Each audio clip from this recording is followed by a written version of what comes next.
भक्ति के श्री विग्रह का श्रृंगार। हमारी जो भक्ति मैली हो गई है उसको निर्मल करना परमावश्यक है। तो उसको निर्मल कैसे करें? तो भक्ति का श्री विग्रह, उसे निर्मल करना है। तो प्रथम बताया गया कि उसे उपटन लगाइए, विग्रह को उबटन लगाइए। तो किस चीज का उपटन लगाना है? तो बताया गया कथा श्रवण का उपटन लगाइए। भगवान के कथाओं को श्रवण करना ये भक्ति का उबटन है। अब जब उपटन लगाया जाता है तो वो उबटन देह में लगने के बाद शुष्क हो जाता है ना, थोड़ा सूख जाता है। और देह में उबटन क्यों लगाया जाता है? देह के मैल को दूर करने के लिए। जो मैल चिपकी हुई है देह से, वो उबटन उसको लेके बाहर कर देती है। तो ऐसे ही हमारी चिपकी हुई मैल क्या है? अहंकार।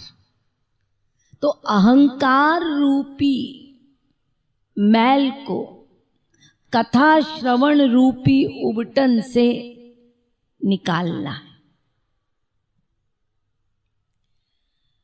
लेकिन इसके लिए आवश्यकता है कि वो जो शुष्क उपटन है, जो शुष्क हो गया शरीर में लग के, तेल की चिकनाई चाहिए।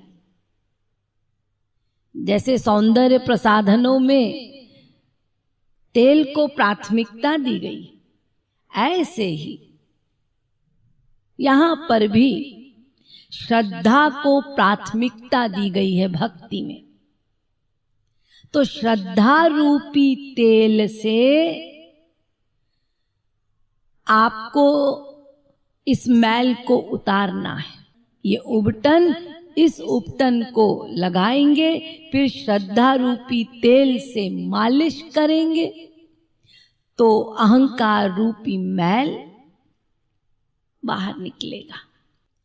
इसके पश्चात हर व्यक्ति को पता है कि उबटन लगाने के पश्चात जब उपटन को मल के शरीर से निकाल दिया जाता है बाहर, तो फिर सुनीर स्वच्छ जल से स्नान किया जाता है। वो जल लगातार डाला जाता है और वो जो स्वच्छ जल, शीतल जल जो होता है, उससे जब हम स्नान करते हैं तो मन को बड़ी शांति मिलती है, बड़ा विश्राम मिलता है, अच्छी नींद आती।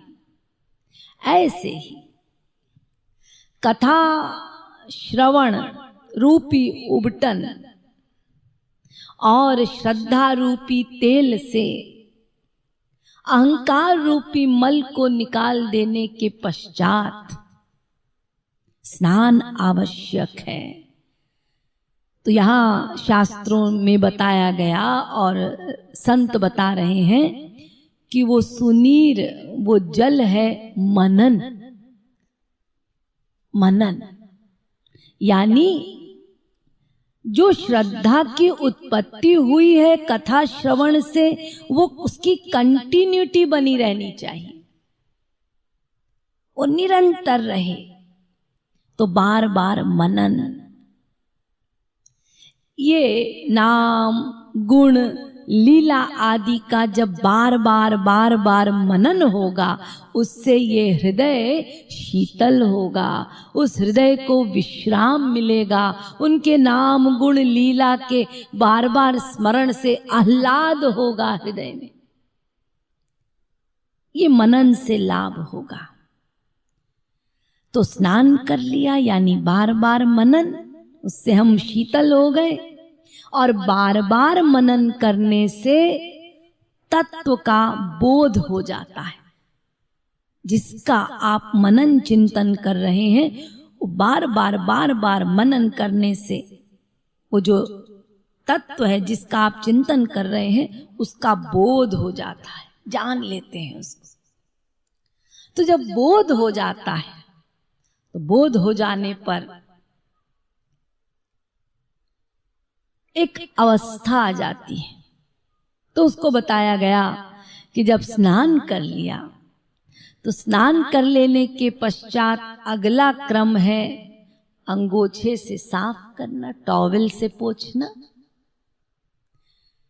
खाली स्नान कर लेंगे, टॉवेल से गीले शरीर को नहीं पोंछेंगे, ऐसा कैसे हो सकता है? तो अंगोछा चाहिए। वो अंगोछे से आप पूरे गीले शरीर को पोंछते हैं और वो अंगोछा है दया। दया रूपी अंगोछे से उस शीतल श्री विग्रह को पोंछना है। यानी निरंतर मनन करने के पश्चात आपको जब तत्व का बोध हो जाएगा तो कृपा होगी। क्या कृपा होगी? जब आप बार बार उनको याद करेंगे तो बार बार याद करने से आपके भीतर दया की उत्पत्ति हो जाएगी। जैसे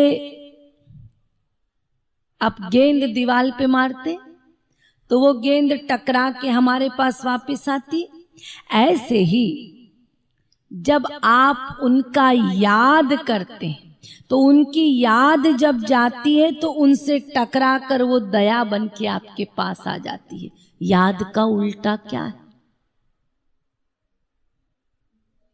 दया। याद दया। आप याद करते हैं और वो वापस उलट के आपके पास दया के रूप में आ जाती है। वो दया का रूप क्या है?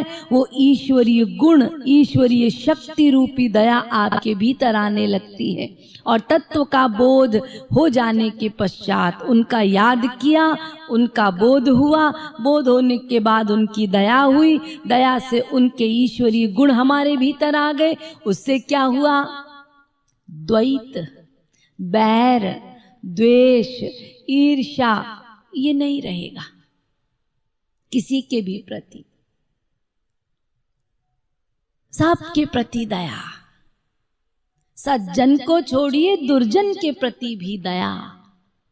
दया दया दया। ये भगवत कृपा से होगा। जब आप याद करेंगे निरंतर तो वहां से ये सामान मिलेगा, ये दया।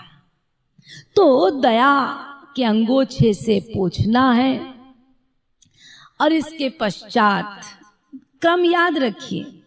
उपटन लगाया, तेल से मला, मैल निकला, सुशीतल जल से स्नान किया, अंगोछे से पोंछा। इसके बाद वस्त्र पहनने। भक्ति को वस्त्र पहनाना है।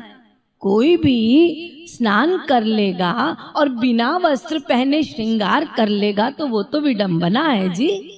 कौन स्वीकार करेगा इसको? ऐसे ही जैसे बिना वस्त्र के श्रृंगार नहीं होता,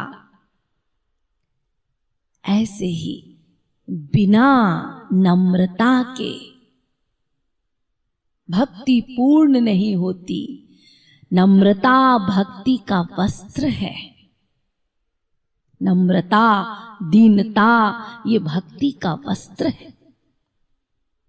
वस्त्र पहनना जैसे कंपलसरी है, ऐसे ही भक्त में नम्रता का होना कंपलसरी है। बिना नम्रता के वो भक्ति हो ही नहीं सकती। एक दृष्टांत आपको सुनाती हूं। वृंदावन में श्री रंगाचार्य, आचार्य रंगाचार्य रंग जी मंदिर में रहते थे। रंग जी का जो मंदिर है बड़ा औदार्य, उनमें औदार्य माने उदारता से भी, जो उदारता की पराकाष्ठा उसको कहते हैं औदार्य। तो उनके औदार्य गुण के कारण सब बड़ी उनकी प्रशंसा करते थे, झुक जाते थे उनके सामने। तो एक केशव नाम का कवि, वो बड़ा प्रभावित हुआ उनके औदार्य गुण से और उसने कविता लिखी उन पर, खूब प्रशंसा और सोचा कि मैं इनके पास जाऊंगा, रंगानाथ आचार्य जी के पास, और उनके समक्ष ये बिरदावली गाऊंगा तो बड़े विभोर हो जाएंगे, और जब विभोर होंगे तो मुझे पुरस्कार देंगे। तो उसने बहुत सुंदर कविता लिखी और कविता लिखकर पहुंच गया और आचार्य जी के समक्ष उसने गाना शुरू की बिरदावली उनके गुणों की। आचार्य ने उनकी ओर देखा भी नहीं, बैठने को भी नहीं कहा, पानी का गिलास भी नहीं पूछा, और इस केशव कवि को इतनी ग्लानि हुई, इतना खराब लगा उसको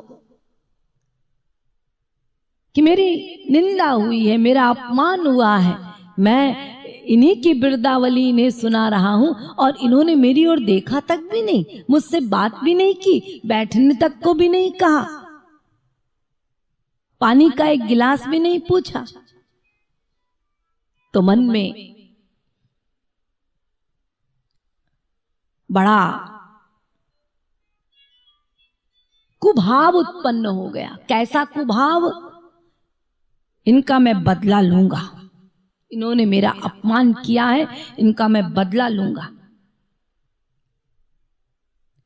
खैर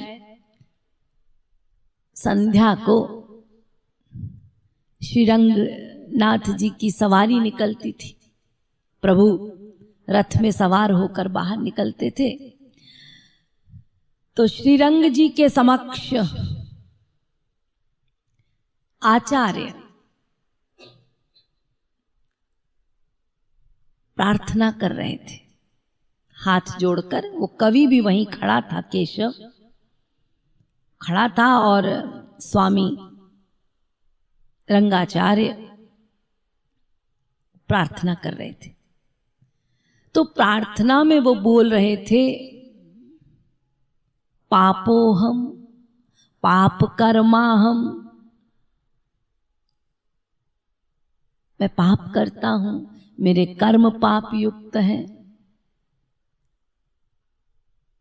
पाप सर्वभावेन, सब तरीके से मैं पाप ही पाप करता हूं, मैं पापात्मा हूं, और आप सर्व पापहारी। ऐसे वो रो रो के, आंसू बहा बहा के प्रभु से प्रार्थना कर रहे थे, बार बार कह रहे थे, त्राहि माम पापो हम पाप कर्मा हम। और उनकी ओर देख के कहते, पाप सर्व नाशहारी। ऐसा कह कह के रो रहे थे। उस कवि ने सुना। अब उसने तो बिरदावली लिखी थी, यहां ये बोल रहे थे और बदला इसको लेना था। तो उसने प्रणाम करते हुए भगवान से कहा कि भगवान, ये जो कह रहा है ना, ये बिल्कुल सत्य है, ये ऐसा ही है। इतना कहना था, आचार्य पीछे मुड़े, दोनों हाथ पसारा, उसको हृदय से लगा लिया और उनके गले में जो सोने की माला थी वो माला उसके गले में डाली और रंग जी की ओर देख के कहते हैं, बस मैं जो कह रहा था, यदि हे कृष्ण तुमको विश्वास नहीं है तो ये प्रमाण मेरे सामने खड़ा है, देखो ये बोल रहा है ना, अब तो तुम मान जाओगे ना, मैं जो कह रहा था वो सत्य है, मैं जो कह रहा था वो सत्य है, देखो ये प्रमाणित कर रहा है। उनकी ऐसी पराकाष्ठा की नम्रता पर वो केशव पानी पानी हो गया, चरणों में गिर पड़ा। ऐसे ही तो चैतन्य महाप्रभु कहते हैं, चैतन्य महाप्रभु जी ने भी तो यही कहा, ना मैं गृहस्थी हूँ, ना मैं वानप्रस्थी हूँ, ना मैं सन्यासी हूँ, ना मेरी कोई जाति है, ना मेरा कोई वंश है, ना मैं ब्राह्मण हूँ, ना मैं क्षत्रिय हूँ, ना मैं शूद्र हूँ। मैं कौन हूँ? चैतन्य महाप्रभु जी ने कहा बस मेरी पहचान इतनी है कि हे श्री कृष्ण, तुम्हारी जो दास हैं उनके भी जो दासानुदास हैं उनका भी मैं एक शूद्र दास हूं, मुझे स्वीकार कर लो। ये गौरांग महाप्रभु कह रहे हैं तुम्हारे जो दास हैं उनके भी जो दासानुदास हैं उनका भी मैं एक शूद्र दास हूं। ये नम्रता, इस प्रकार की नम्रता, इस प्रकार की दीनता, तभी आप भक्ति में आगे बढ़ पाएंगे, वरना नहीं। तो नम्रता का वस्त्र पहनाना है। अब भक्ति के श्री विग्रह को आपने नम्रता का वस्त्र पहना दिया, आप नम्र हैं, दीनहीन हैं, आप सब और दया कर रहे हैं, सब आपको प्यारे लग रहे हैं। इसके पश्चात अलंकार पहनाए जाते हैं। तो भक्ति को अब नम्रता का वस्त्र पहना के उसे अब आभूषणों से युक्त करना है। भक्ति का एक ही आभूषण है नाम संकीर्तन। तो नाम संकीर्तन रूपी आभूषण उसको पहनाने हैं, और जिसमें कर्ण फूल है हरि और गुरु की सेवा, और नथ है भक्ति की। नथ, भक्ति की नथ है प्रतिज्ञा, संकल्प। संकल्प, प्रतिज्ञा किस बात की? मैं उनका हूं, उनका गुणगान करना, उन्हें प्राप्त करना, बस ये प्रतिज्ञा, ये नथ भक्ति की। जब ऐसा पूरा श्रृंगार आप भक्ति का करेंगे, इस श्रृंगार के पश्चात अभिलाषा का पान खिलाएंगे। बीड़ा, अभिलाषा कैसी? कि मैं ये सारे श्रृंगार से युक्त हूं, अब अभिलाषा है जिसके लिए मैं ऐसा सजा हूं उसके दर्शन हो जाए, ये अभिलाषा। तो ऐसे भक्ति का जो श्रृंगार करेगा उसे निश्चित प्रिया प्रियतम के दर्शन होंगे, उनकी प्राप्ति होगी, ऐसा शास्त्रों का कथन है।